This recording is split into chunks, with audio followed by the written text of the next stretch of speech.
Good evening, good morning, wherever you are. We're live.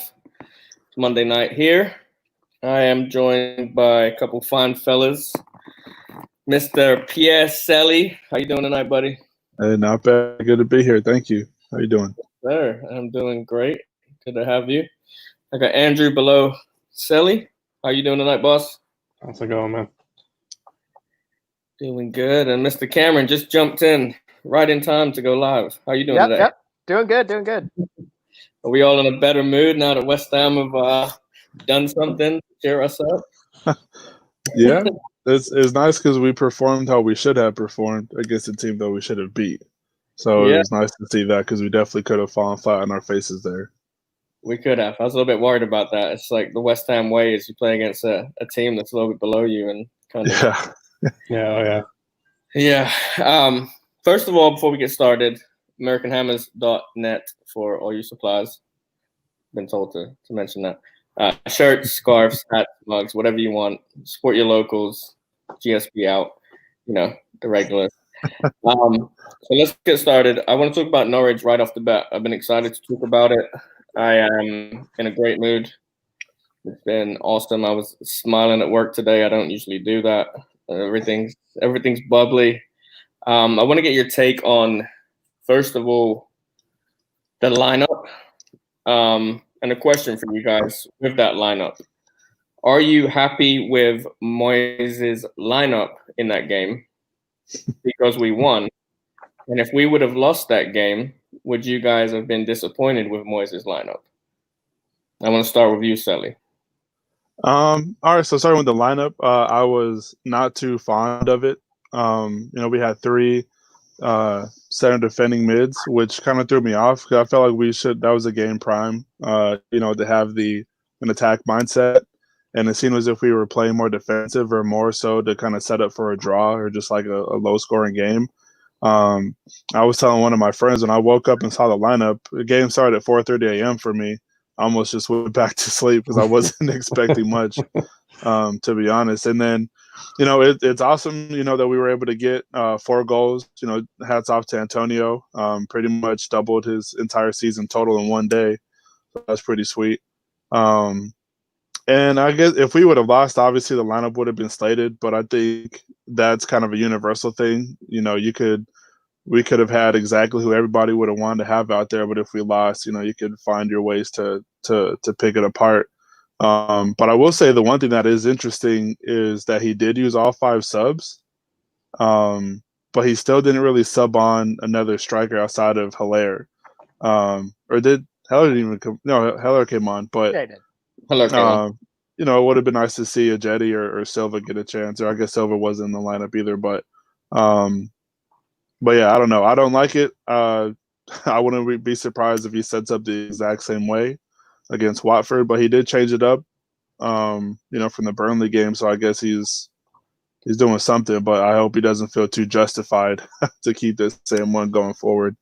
Yeah, I don't think I'm too disappointed with the lineup. I have my own take on it, like every West Ham fan. Well, I was a little bit disappointed when I saw Noble came back in. It was a little bit predictable that he was going to come back in, but It worked. Noble made a difference in that game, and he's not going to have too many games that he can make a difference. The age is, but honestly, I can't blame Moyes for bringing him back in after the Belgium game. He made a difference. It was the right kind of game for him to come back in. I don't know. What do you think, Andrew? Do you think the lineup worked, and would you have changed anything from the get-go, or?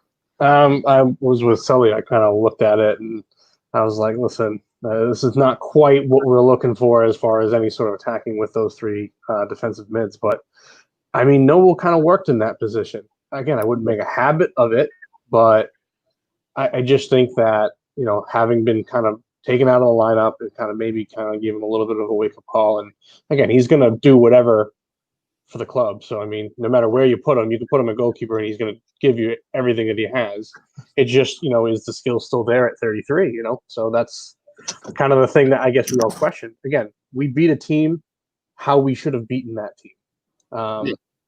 As much as, Antonio deserves a 4-goal performance because he puts in that much work every week, he doesn't do that against everybody. He does it against a team that, it clearly seemed like 30 minutes in, they had given up. That this is they're accepting relegation. So that's my one worry, is that it looked good for that situation, and that I hope he makes a few changes. I really do hope Hilaire starts and kind of gives Antonio kind of the right wing back. I kind of want to see that against Watford. Again, I think he'll probably still stick with Antonio up top with, again, he can do it. We know he can do it. We know he can put in the work as that main striker. It's just, against a better team. Everybody's better than Norwich, but are they really that much better? And again, granted, we're tied with them in points. So, does that make us that much better? So we just need to score early and kind of get the pressure off. That's the key thing. Both games that we, even against Newcastle, up until that, allowing that second goal, we seemed to be controlling it. We got an early goal. We kind of set a little bit of a pace. We just couldn't hold. Again, Newcastle's, I think, has better attacking options, but hopefully. I will say that I feel like that was the perfect game for Antonio. We've seen glimpses of him when he's come back, and his movement. You can never knock his movement. He's always in and around defenders, and he's got that physical ability to kind of nudge you and just let you know you're there, kind of thing. I feel like at Newcastle he was doing the same thing, but Newcastle's defenders were a little bit better than Norwich. So this game made a little bit of a difference, in my opinion, because Norwich defenders are they're just not too good, unfortunately. I think it says a lot, though, about West Ham that we went out and we had a lot of pressure on us to beat Norwich, and everyone around us has beaten them. And we went out and did the job, like you said. I estimated it was going to be 4-0 win, and I was just trying to be funny, and we won 4-0. And I'm extremely happy about that. But it was a little bit too easy for West Ham, which I didn't expect. What do you think, Cameron? Do you have anything to say about the lineup, or if you were to change anything to start with? Well, so hindsight being 2020, of course, it was a great lineup, and Noble contributed fantastically and everything. Me, like everybody else, I kind of woke up at about 7:15, looked at the lineup, and went, "Oh, Christ!" and seriously debated going back to bed. At the same time, I did get up. I kind of watch the match and everything. And the thing that stuck out to me, it by far and away isn't our most talented team that was on the pitch.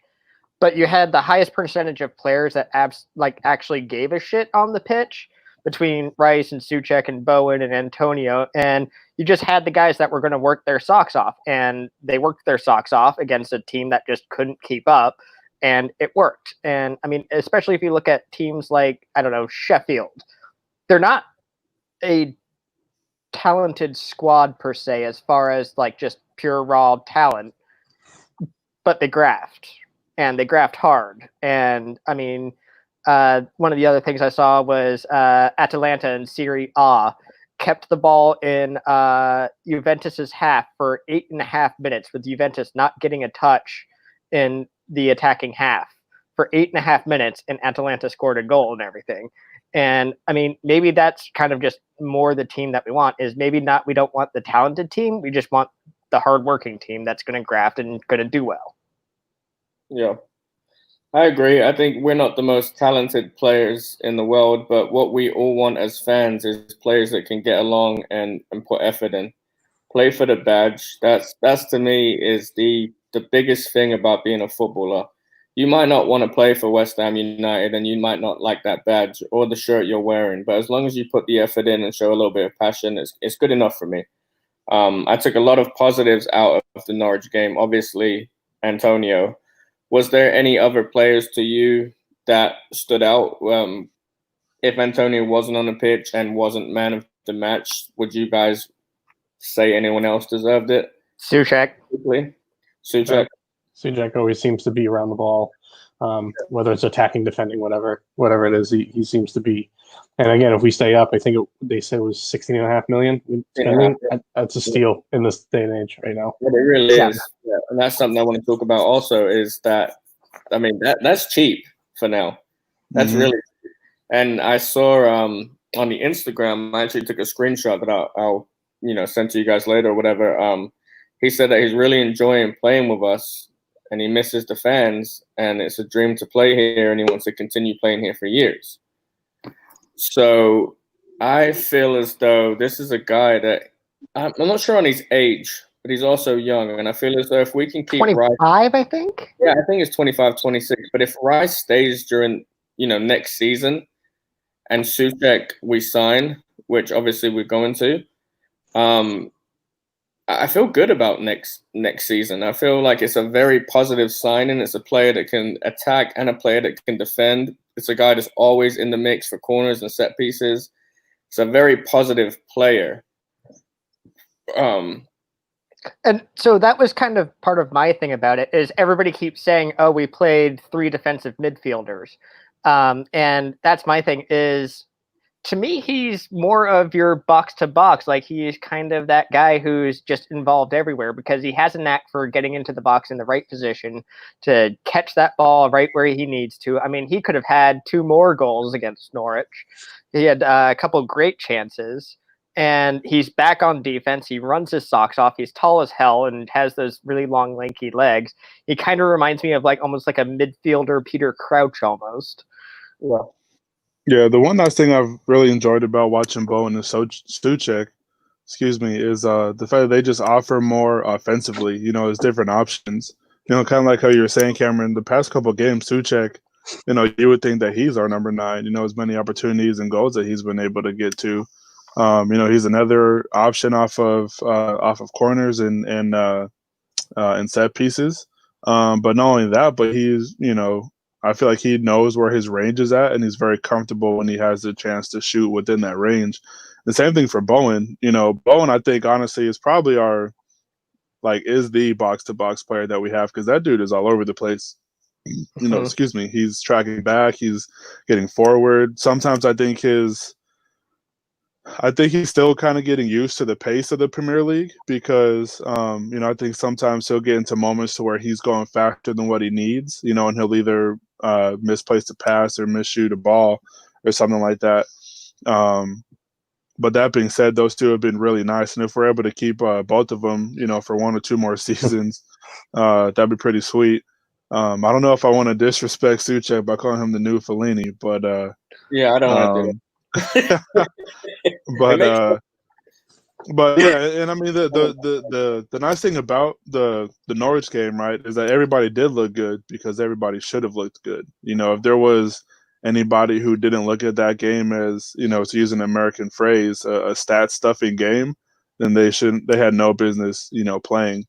Just like, Andrew and Cameron both said, we scored our first goal and Norwich like, okay, well, here we go again.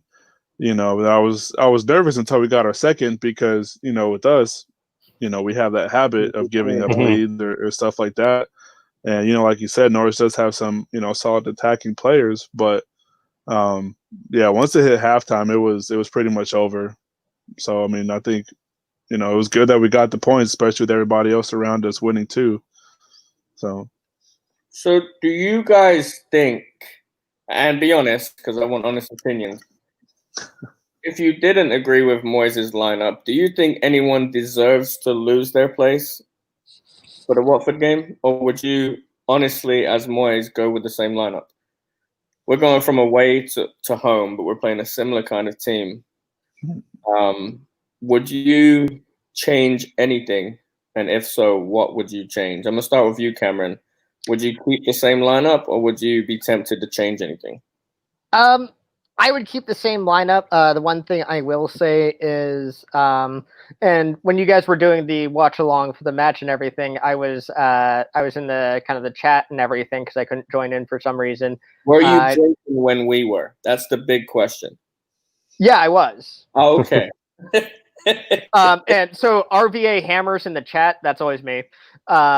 And so the thing that I brought up is I kept seeing Cresswell when Norwich was kind of coming down the left side. He always just kind of drifts into the middle and is standing right next to Agbana and Diop. And the right winger is all the way out on the other side, completely open with yards and yards and yards and yards and yards of space. and they kept pinging balls over to him, and Cresswell would just kind of turn around and be like, oh shit, and try and scramble back. And by the time he was anywhere close to them, they were pinging across, and luckily they're kind of crap and didn't do anything with it. But the same thing happened against Burnley. The same thing happened against Newcastle, and it just keeps happening and happening. So honestly, at this point, I'm not like full team Masuaku or anything, but I think give him a go because maybe that at least that doesn't happen. So that would be your one change, Masuaku for Cresswell, maybe? Yeah. Keep everything else the same? Yeah. Okay. What about you, Andrew? What do you think? I think you're probably going to keep it the same. As far as I've watched Masuaku not be able to defend all that well this year, but I mean, how much worse from Cresswell can he be? I mean, Cresswell is what's been beaten in a lot of those situations on that side of the field. I mean, letting Jay Rodriguez run right in front of you, even if it was, kind of a fluky goal, you let him get kind of a clean touch on it. And then, every cross that we saw against Wolves, Adama coming from that side and, getting it across where Fredericks made a mistake for I think it was the second goal or whatever. But I think it's going to be the same lineup. I would have kind of a quick hook on Cresswell and probably a quick hook with Noble. I think those would probably be my two kind of a watch. But okay, yeah, you guys are both kind of where I'm thinking in this whole Cresswell Masuaku scenario. Obviously, we need a new left back, and I would not be opposed to needing a new right back, as much as Wally would hate me to say it. Sorry, Wally, but Fredericks to me is not a Premiership right back. I would not be opposed to go in Masuaku over Cresswell this Friday, but it's a game we have to win. Masuaku is more of a attacking style defender, more like a Jordi Alba, just terribly not as good player. But yes, I mean that's the one position to me that would be kind of up for grabs. And even like you said, Andrew, Noble, he had a great game, but can he do it 2 games in a row? Can he do it 3 games in a row? It's up for debate, in my opinion. What about you, Sally? You Masuaku, you Cresswell, you changing anything? Yeah, no, I would definitely, if we're specifically talking the left back, I would not mind seeing Ben Johnson get a go.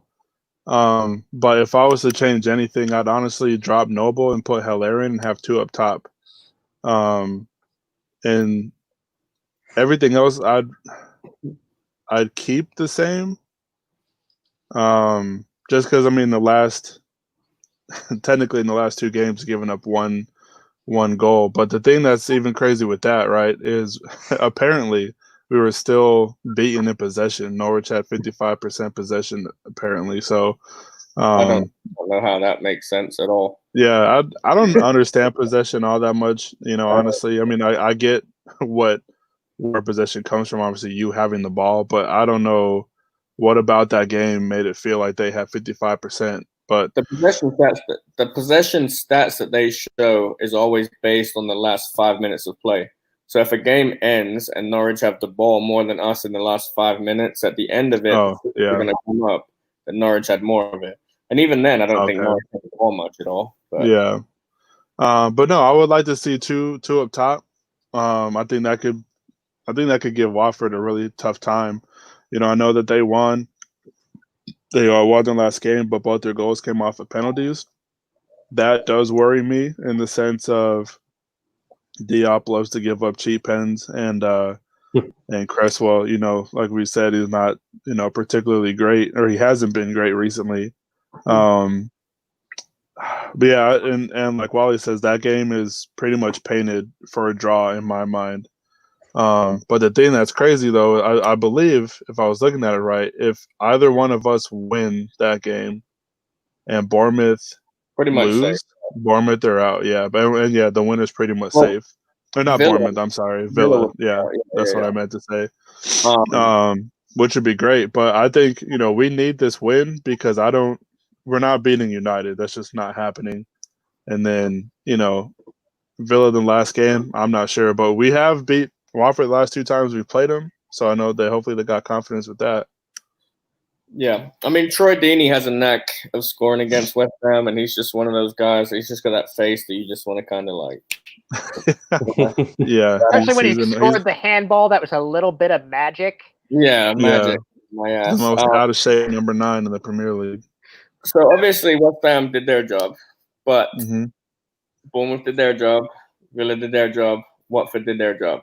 Now, Leicester, who are third in the league, chasing champions, have not been the same since they came back. They went 1-0 up and looked good in the first half, and then were winning, obviously, and lost the game 4-1. Same thing with Newcastle, winning 1-0, looking good, lost 2-1. Crystal Palace against Villa. VAR disallowed Crystal Palace's goal. I don't know if you guys saw it, but it should have counted. It was a shoulder, not a handball. Changes the game. Either that one should have counted, or Rodriguez's goal in the Burnley game shouldn't have counted. It should be one or the other, not either way. 50-50. We celebrated like we were staying up after we won our game. And it didn't mean as much to me that Watford won because we're neck and neck. I was worried about Leicester and I was worried about Crystal Palace. So I'm celebrating at the same time I'm thinking about these 2 games. Because these 2 teams won, Villa and Bournemouth, are you guys a little bit more nervous now with the point differential? Do you guys think that we are still safe, knowing that I think Bournemouth go into Manchester City on Wednesday, Villa go into Everton. Everton. Yeah, it is Everton. Yeah. And obviously we play Watford. Whoever wins that game, West Ham Watford, is pretty much safe, especially us with our goal difference. Yeah. How do you guys think that you're going to feel on Friday after Villa and Bournemouth? Do you think they get anything out of those results? Do you think that we have anything to worry about going into Friday? Are you guys nervous? There's definitely something to worry about just because Watford, like you said, whoever wins that game is pretty much safe. Like it's almost at that point, because by the time we play, like you said, Bournemouth have already played and Villa have already played. And, those are the only 2 teams below us. So both of those teams lose, which obviously is very Bournemouth. I mean, if they beat Man City, give the title to Bournemouth, obviously. But no, but if Villa lose too, I mean, come Friday, you get a draw and pretty much almost both teams are safe at that point. But that's what worries me is the mindset of, okay, well, everybody else has done this, so we don't need to win, Is the point good enough? No, the point won't be good enough because we're not safe with the point. We'd still only be 4 points up with 2 games to go with Manchester United next. 4 points up of at least Bournemouth, I think, and 5 points to Villa. So there's still a crazy way for us to not stay up, which for me, like I'll always be nervous until we are 100% safe. But we get a win, we're on 37 points. We're 6 games up on Bournemouth with 2 games to go. We're safe, and that's pretty much it. Whoever wins is safe. Yeah. Well, at least we definitely will because we have +9 better goal differential than Bournemouth, so I don't see them putting 9 and not giving up any. Yeah, I know. Man City are 20-0 on their aggregate in the last 5 games. Yeah, I'm not particularly worried about the Man City game. I guess. Yeah, the Everton one, I might watch that one because that one it might even be a decent game too. But hopefully Everton get one. What do you think, Andrew? I mean, I personally, I think Man City's been pretty hot and cold since they came back. I mean, they dominated Liverpool, and then they lose a game. What was it, Southampton? Yep. Yeah, Southampton just drew to United today too, so they've been playing pretty decent. Yeah, I mean, they've been playing well, but I mean, City is to me the Southampton game was, I think it was almost 7 or 8 changes to their side for that game, so maybe that had something to do with it. But City should win. Let's just call it what it is. I mean, Villa and Everton is it's a derby game, isn't it? Am I correct? No, Villa. No, it's a derby game. No. Who's Who's the rival? Everton's only derby is Liverpool. Liverpool. I'm sorry. That's what I'm Aston thinking of. Villa. Then. Yeah. That's the one I'm thinking of. So I was gonna say, I mean, somebody had mentioned, Everton didn't look great for their last game. So, you just got to get up for that game, and you're fighting for different places in the standings. And people say that there's nothing to play for, but there's some money difference between 10th, 11th, 12th, 9th, all those different places. So I mean, the professional players are gonna hopefully try to get that little extra money. But my worry would be also that they see the results of the games and they go, okay, well, something, they've either both lost or there's a draw or this or that, and they get a little complacent, which, West Ham has been known to do against, but they should know this. You win this game, you got yourself another foot, in the door of staying up. So that's got to be the mindset. Don't worry about everybody else. Do what you need to do. Yeah, I don't like that we've had to rely on other teams this season. I don't like that we've got a squad of a European team and we're saying, well, let's hope Aston Villa and Bournemouth lose so we can stay in the same league as them or a different league for them. I don't like that. I went into this season with a lot of optimism. I always, at the beginning of every year, do a kind of like an estimation on where we may finish in the league. And for this year, after all the signings we did, I have us finishing in 7th. Yeah. Unfortunately, a lot of people didn't happen. Yeah. But you know what I'm saying? It's very hard to enjoy this season. But Cameron, what do you think on the topic personally? I mean, my initial gut reaction is if I'm worried or not, let me answer that question Thursday night and I'll let you know. But I mean, what everybody is saying is 100% correct, is we shouldn't be in this position. We just shouldn't.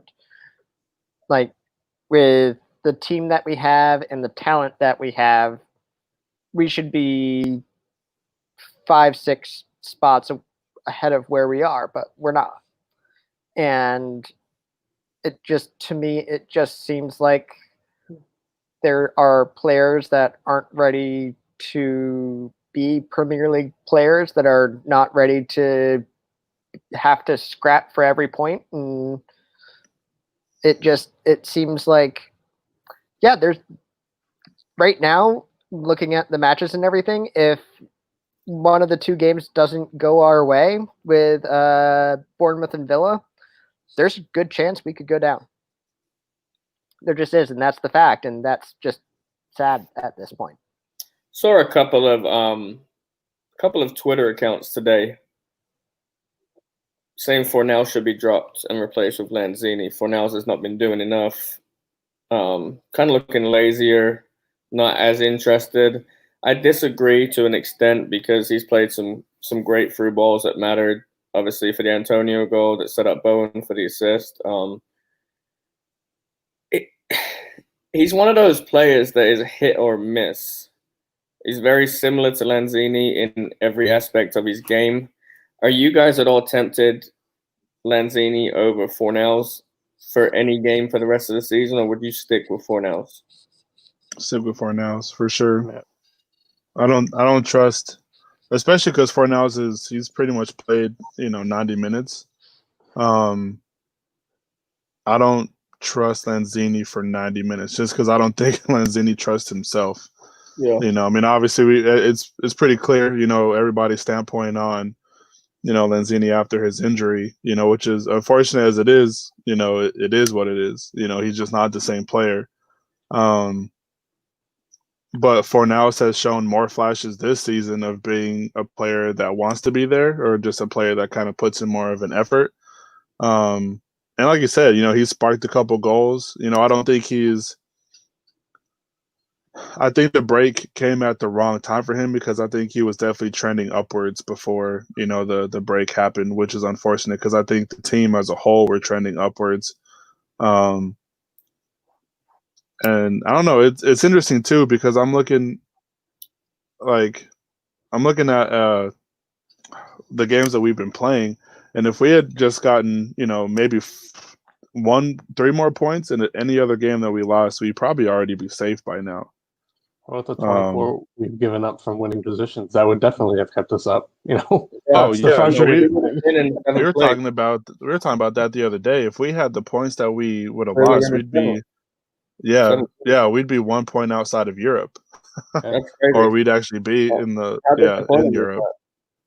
I mean, how What's that? disappointing is that? How Oh, disappointing yeah. is that we've got the squad to be a European team, and if we Yeah. win our games, we are a European team. There's Yeah. your We're there's your safe seventh there's your relegation. seventh place right there. That's your Yeah. seventh Yeah. place. Those 24 Well, points. When So, we're I mean, Yeah. about relegation, would you The guys thing have that- it the other way? I mean, as a West Ham fan, would you be, if we were having this conversation and West Ham are sitting in 12th place right now, safe, can't go Europe, can't go relegation, are we still having the same conversation with the same mood that we're in, or would you prefer to be playing for something? Because I'm perfectly okay with being 12th right now, knowing that we're safe. But also, we wouldn't be playing as good for the last 3 games because we're not playing for anything. Yeah, well, I guess grass being greener on the other side, I definitely would pick the 12th. But at the same time, I think the only other excitement that would bring, this kind of conversation outside of a relegation battle would be if we were fighting for, that 6th spot for Europe or the 4th spot for Champions League, which both would have been very possible if we had those 24 points that we lost, because we'd 24 would be 58. So right now we would be we'd be in 6th place right now, 1 point out of Champions League. So we'd be 1 point out of 4th place right now if we had all those points, which is insane. But that would, man, talk about a conversation. Be 1 point behind Manchester United and Leicester, playing Man U next week for the 4th spot. Yeah, that's Nuts. crazy. so does that mean that they just lose concentration while you're winning? Like, I don't. To I me, think that's tough to look at it. It's tough to look at that and go, how do you not win a game when you're winning? right. I think a lot of that too is just through the Roberto stuff. Yeah, that's also Yeah. true. That's yeah. How many games are these? How many games? Like 8, I think. Okay, well, so you take 38 games in a season, you blame him for 8. What about the other 30? You can't blame it on him. It's the defenders in front of him that are allowing shots to go through as well. It's the players that are not scoring the goals. We scored 3 goals. The other team has to score 4. So I wouldn't give it. I fucking hate Roberto. I'd rather have played no goals than Roberto. But we can't blame it. I will say, coming into the season, it did feel as if this year was going to be a track meet just from how we played in preseason. Because that's exactly how the games were. 5-3, 2-3, whatever it was. We just ended up scoring just a little bit more than the other team.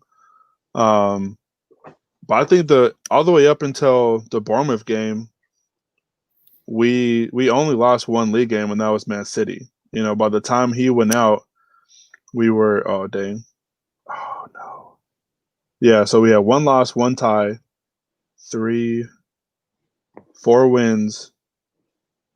So 4 wins, 2 draws, and a loss. So it's not too bad. I mean, we were sitting top 4, I think, by the time he got hurt. Yep.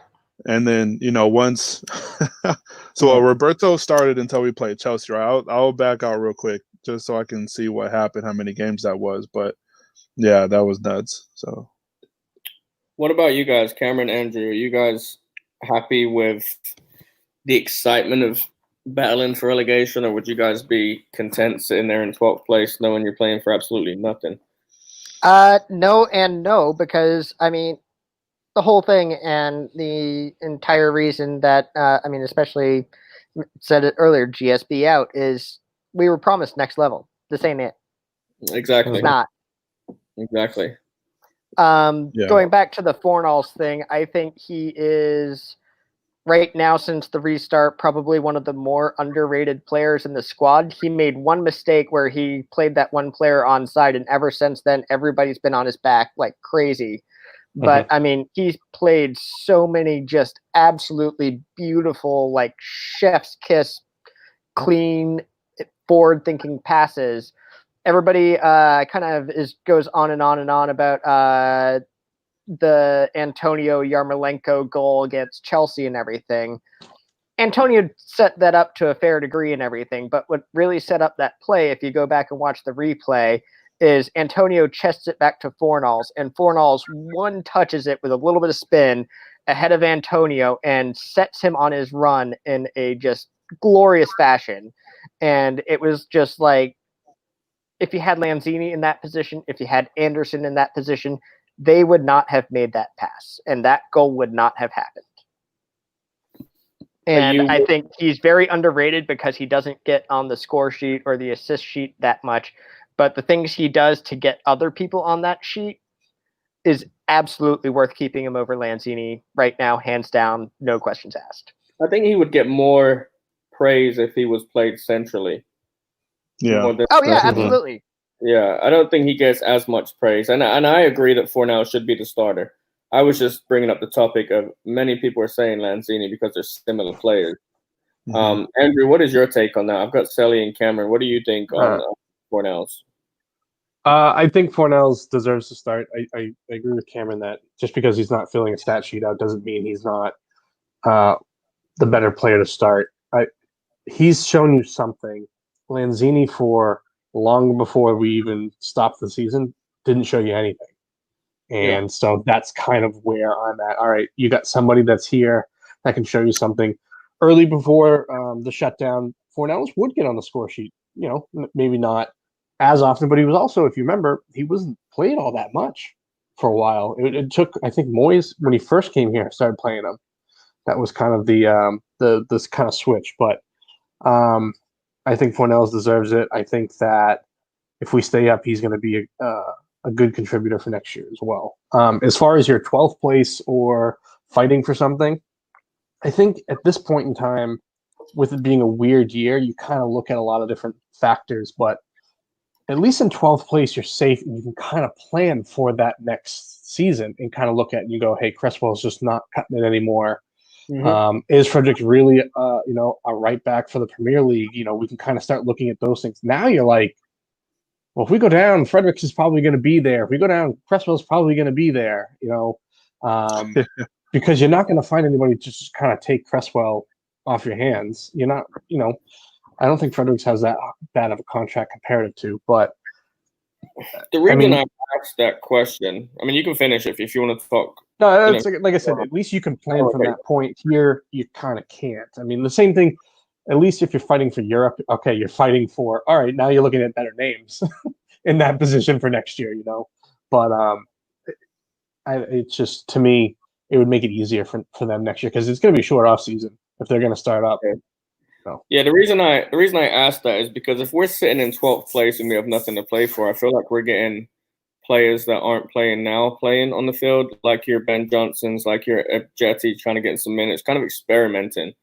So the whole idea of me asking that question, obviously we all want to be higher in the field. We don't want to be chasing relegation with 3 games left. We don't want to be sitting there on the edge of our seats. But playing for nothing, playing with kind of squad players rather than starters, that's why I just wanted to get out of that. Would you guys be content with, your Ben Johnsons, your Jetties, your Jack Wilshires, your Yarmolenkos, Lanzini starting these games rather than what we're starting right now?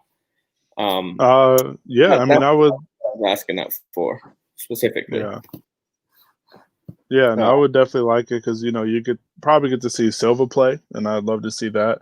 We've seen what Yarmolenko can do. Not saying that he shouldn't start, but I would like to see Silva and Johnson play more specifically, just because those players might be our players going forward.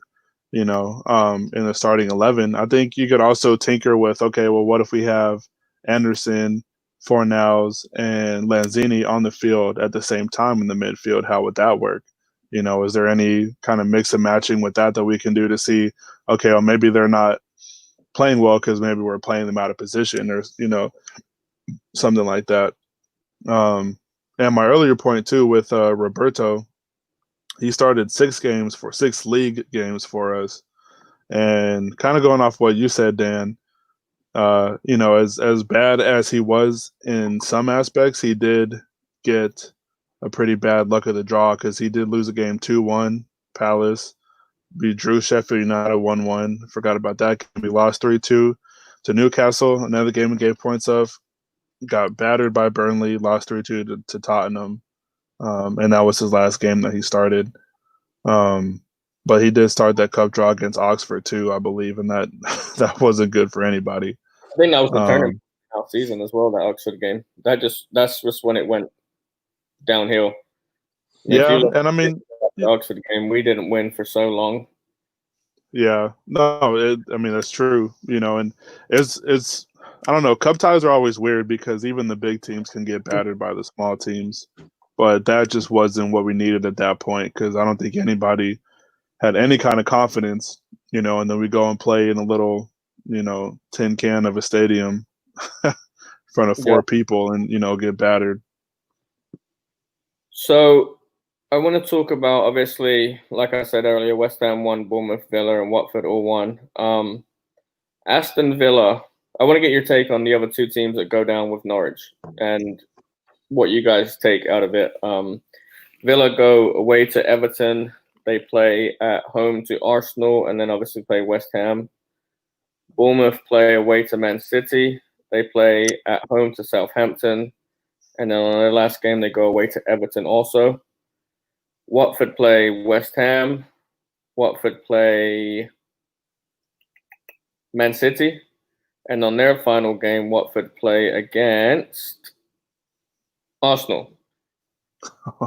So what two teams go down with Norwich out of that? West Ham, obviously, we know play Man United and Aston Villa after Watford. I feel like we have the easier run-in. Mm-hmm. What two teams, in your opinion, go down with Norwich based on those fixtures? Cameron, let's start with you this time. What do you think? I'm going to say Bournemouth and Villa. So the two teams that are in there. Yeah. I mean, I honestly hate to see Eddie Howe go down because he's done such just wonderful things with Bournemouth for how many years now. I mean, he took them up from, what was it, like League Two and everything, and gave them a good run in the Premier League. So I don't really have a second team, but if I respect Bournemouth. And I respect what Howe's done there and everything. And I would probably take Howe at West Ham pretty quickly. I would take him over Dyche, that's for sure. Just saying. But Aston Villa, aside from Grealish and McGinn, don't really have a squad that's going to be able to kind of stay up. I think Watford has too good of a squad to go down. I think they're honestly, I think Watford fans probably feel pretty similarly to us as far as where they're sitting and everything. Because I mean, you've got guys like Doucouré and Deofolo, and I mean, I hate Deeney and the other one, but I mean, they've got a decent squad with talented players, and they're sitting right next to the bottom, just like us. So I think us and Watford stay out of it. Okay. What about you, Andrew? I think Bournemouth and Watford are going to go down. I think Aston Villa they spent a lot of money. Granted, it hasn't worked out this far, but Watford have a tough schedule. I mean, you got to play us, and it's a must win for both teams. I think West Ham's going to win, personally.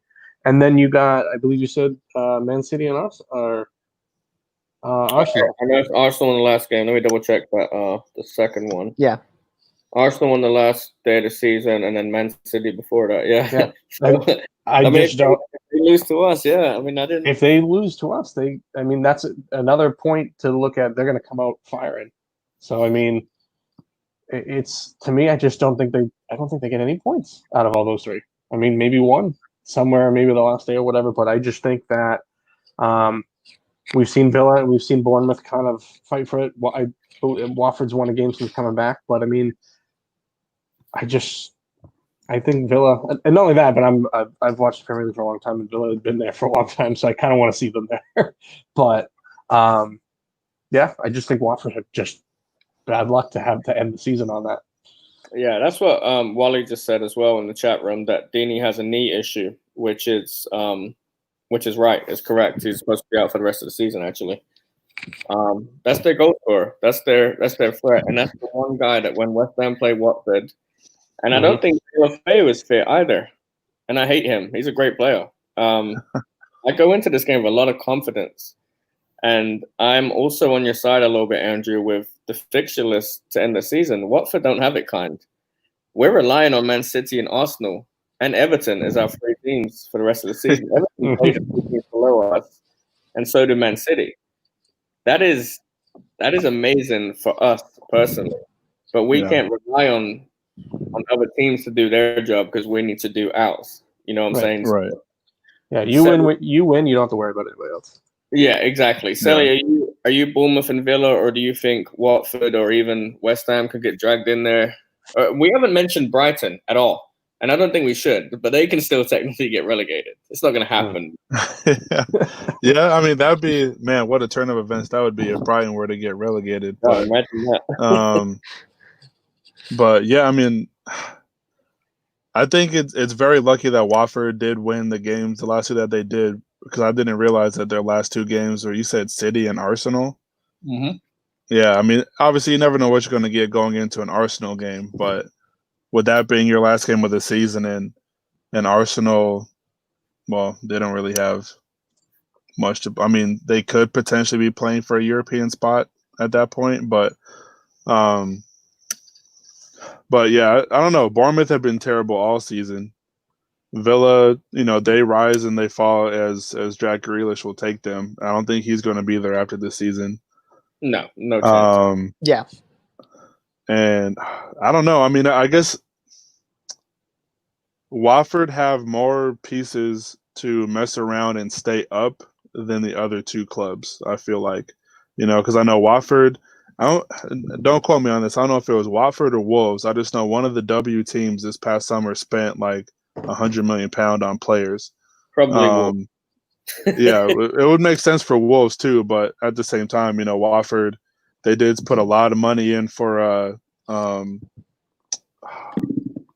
striker they got from Arsenal.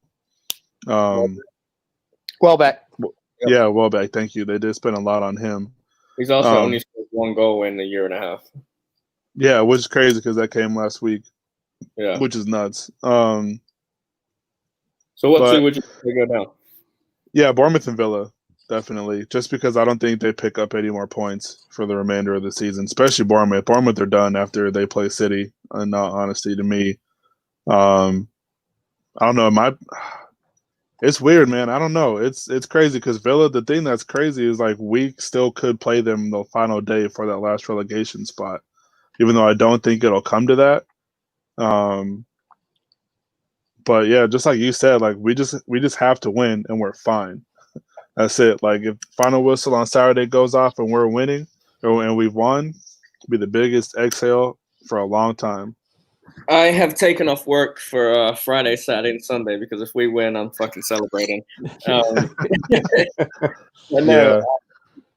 would like to go and on record and say that if Bournemouth lose Wednesday, which I'm 99% sure they will against Man City, Bournemouth are done. If either West Ham or Watford win that game on Friday, they're safe. Yeah. If we both draw, we're semi-safe. But I feel as though Watford go down based on their last two games, even though they have the better players. That West Ham Villa game, man, I feel like Villa and Watford are going to be fighting for survival on the last day. Bournemouth will be gone by the last game of the season. And Villa will have to beat us, and Watford will have to beat Arsenal. I feel like it's going to be Norwich and Bournemouth for sure, and then it's going to be a final day to decide Watford and Villa. But Villa need it more. The amount of money they've spent on players, Villa will be in the same boat as we will be if we go down. Yeah. Villa aren't coming back anytime soon. They spent the second most money in the transfer window to anyone. If they go down, their money is gone. They're losing all their players. Obviously, players like Grealish and the Trezeguet guy, Douglas Costa. I mean, those players are leaving. They're not staying there. Yeah. Villa could go in the same boat that West Ham go in. And I feel so the final day, is going to be Watford or Villa go down with Bournemouth and Norwich. I think that we're going to beat Watford this Friday to ensure that we're safe. Our goal differential is too much. It is. Unless we get Roberto and he plays this weekend, I mean, it's technically impossible. It's not technically impossible, but I mean, if we win this weekend, the goal difference is going to be out of this world. And you can't say Man City. I mean, if I was a betting man, which I am, but I'm not betting this week. If you tell me that Man City can score 5 on Brighton, 5 on whoever else they just scored 5 on, 4 on Liverpool, and they can't put at least 3 or 4 on Bournemouth, well, that goal difference goes down even more. Mm-hmm. So Bournemouth are gone, in my opinion, come Wednesday, and I think it's going to be Aston Villa to go with them. And how crazy is that we relegated Norwich and we have the chance to relegate Villa on the final day of the season? We could be heroes. We could just be like best team in the league. Just for one day. Yeah, I think I'd feel a lot more confident. I feel like I wouldn't be so anxious for the last 3 games if we didn't have to play Villa on the last day. You know, like I'd much rather like swap Watford and Villa than I would play, you know, Watford now and Villa last, because I feel like, you know, you play Villa now, beat them, you pretty much assure your safety and relegate them all in one foul swoop. You know, where. Go ahead. No, I was gonna say to where you play Watford and you lose and you're anxious because okay, well now we're only 3 points up from the bottom, or you win and you're like okay, we're 6 points from the bottom, you know, but our goal differential is so much better. I mean, I guess I don't know, just a win and I'll just feel a lot better about everything. So, do you guys think that Wednesday, Bournemouth lose to City. Thursday, Villa lose to Everton. Do you think that Watford and West Ham go into Friday and settle for a draw? I think they go into it, yes, like that 100%. But I don't feel like that game ends in a draw. If it is, it's a 1-1. Like we got ours, you got yours. Okay, chill out. We're both trying to stay up, kind of thing. Yeah. You know, it'd be the first time you see 2 buses parked on the same pitch. Yeah. I definitely the ball will just sit in the middle of the field and they'll just all be standing. Right, just kneel for the rest of the game. 6 feet apart from one another. Social distancing. I don't agree with collusion or, you know, coming together or anything like that. But I feel like that's something that managers may discuss going into the game. And that's I don't like that. I don't like the game being played that kind of way. But I feel like if Bournemouth and Villa lose Wednesday and Thursday, that it's got to be kind of the topic of discussion. That okay, you want to stay up, we want to stay up. Yeah. You know. But see, the only thing that I will say as for a counterpoint would be, you know, our game and Watford's next games both are against, you know, Manchester, if you will. You know, us against United, them against City. And I don't think either one of those teams are going to win. So that could be the fire underneath, you know, the butt, if you will, to say, okay, well, we need to get 3 points because we might not get it, especially Watford. Watford might not win again for the rest of the season. Yeah, you know, as we had just previously discussed. But I don't know. I feel like it'll be one of those games where it is 1-1 going into like the last few minutes, and whoever wins just get a break on the counterattack, which, you know, with you saying that Dini and their other players out suits us better with the attack that we have, but you never know rooting for West Ham. Yeah. I mean, obviously Wood and Barnes were out for Burnley and we still lost to them. I think it just happened. It just happened. Yeah, but Wood came on almost scored too, which is insane. Yeah, I mean, just whatever happens is going to happen. But if we play like we did with Norwich, I think we'll be good. The big point for me going into Friday is that we're the home team, and we need to attack the game like we're the home team. Be the more aggressive team. Don't settle the Moyes way for a draw. Just go for it. I think we're a better squad overall than Watford. Put the pressure on them, take the pressure off ourselves, get safe on Friday, and have fun at Man U, and just go for it again at Man U. You know, I mean, we're not expected to to go to Man U and do anything, Man U are fighting for Champions League. I mean, they're going to come back harder than ever after Southampton drew with them today. But I feel as though we go into Watford and the first goal is the most crucial goal. And like I said to you guys off air before we went live, this is probably the biggest game that I can remember as a West Ham fan in the history of this club. Because if we go down, we're going to be a Sunderland, a Bolton, a Stoke, and we're not coming back up for a long time. This is the biggest game for me as a fan, and that is why I took the entire weekend off of work. Because I'm either going to be stopping in my bed or I'm going to be drinking my ass off, having a good time. Yeah, so, definitely. Ellie, are you getting a draw out of this game, or what? Let's go into predictions for Friday. Are you positive? Are you 1-1? 2-1 to the home team, to the Cockney boys. The Cockney boys. So you're positive. You've just been saying for 10 minutes it's going to be a 1-1 game, but you're positive on the outside. I am very positive for it, but it's just I feel as if it's going to be a 1-1 game, but I'm going to say that we're going to win. Yeah. Any scorers, first goal scorers? Antonio going to get a couple?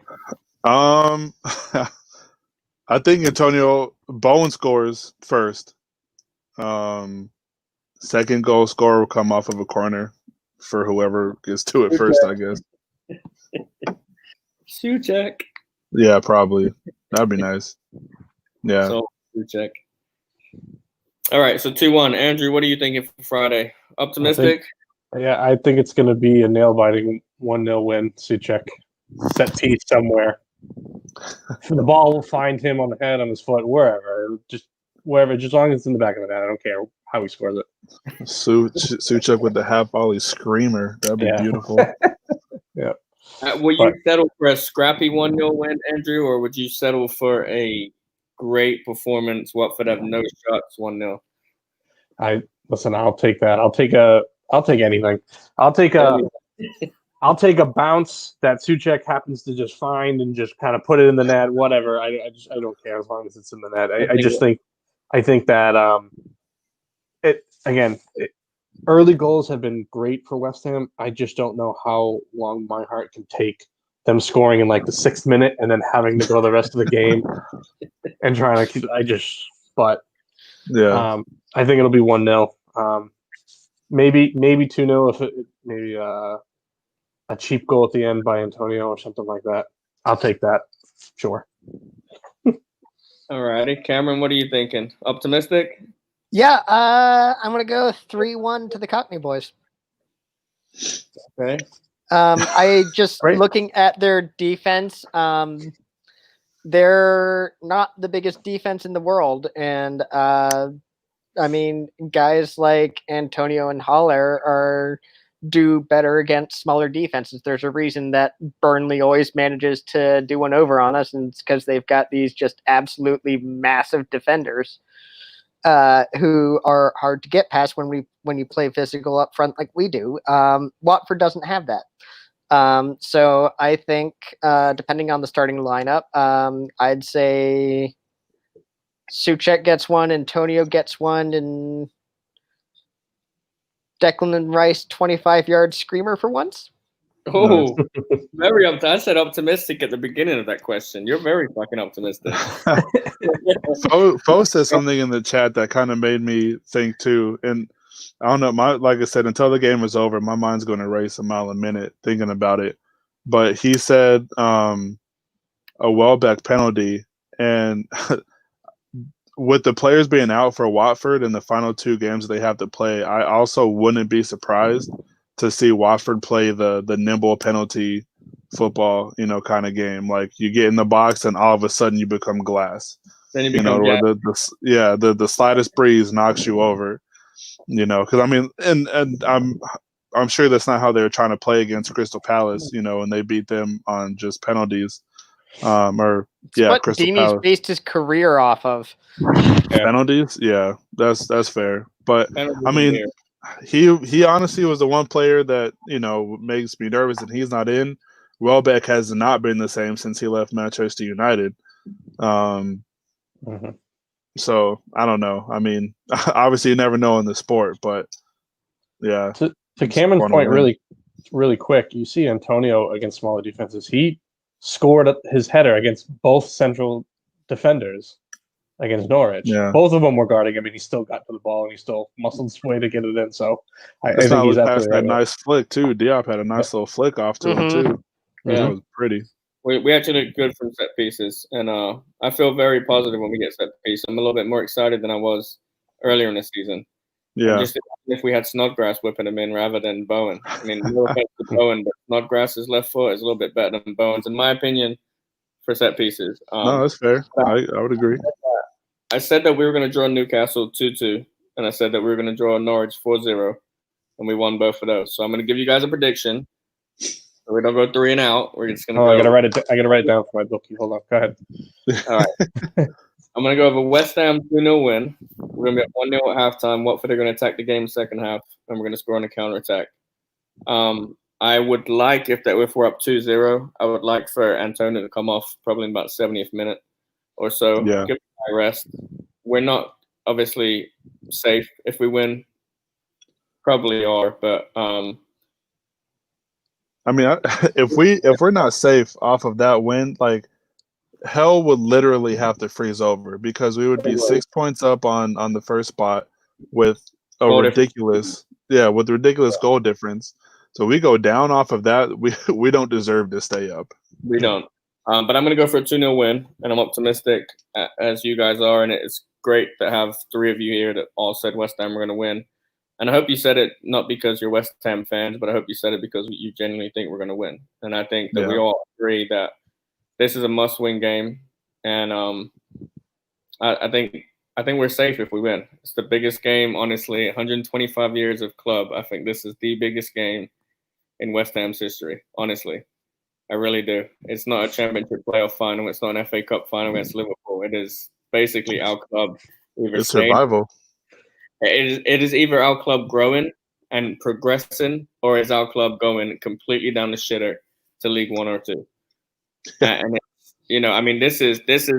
You guys look at it how you choose. So I've been a season ticket holder for many years at West Ham, and growing up there, it's the reality.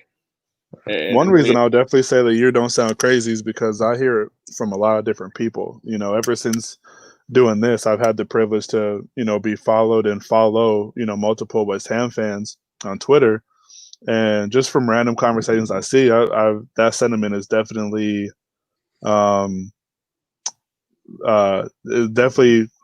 shared throughout the community.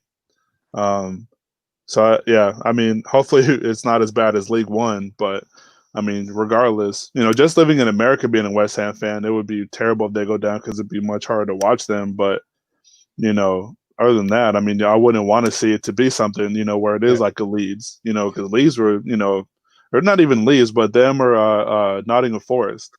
Nottingham Forest literally won the Champions League like back to back, and now they're nowhere to be found. I know they were fighting for promotion, but I don't think they're going to make it. No, I think Leeds, West Brom, and Brentford are going to come up. Yeah. And I don't want to talk about it too long because we're already over an hour, but Ben Rama from Brentford is a player to watch out for. Left winger, probably the best player in the championship, has scored like 7 goals in his last 3 games. Oh, wow. Player. Yeah, he's scored a hat-trick a week ago, scored 2 the other day. I think he scored 2 the game before the hat-trick. He's out of this world. We all talk about Ollie Watkins, but to me, Ben Rama is a player that we should honestly. He reminds me of Mahrez. He's from Algeria, also great player. Saying Hugo's not the best player in the championship? Come on. No, I'm just playing. Yeah, right. Is there anything that you guys would like to touch on, speak about briefly before we get off of here? We're going into an hour and 5 now. Is there anything that you guys would like to touch on topic-wise? Can't wait for Diangana to come back. That dude is such a hoss. Yeah, I'm with you. Yeah, this will be the definitely.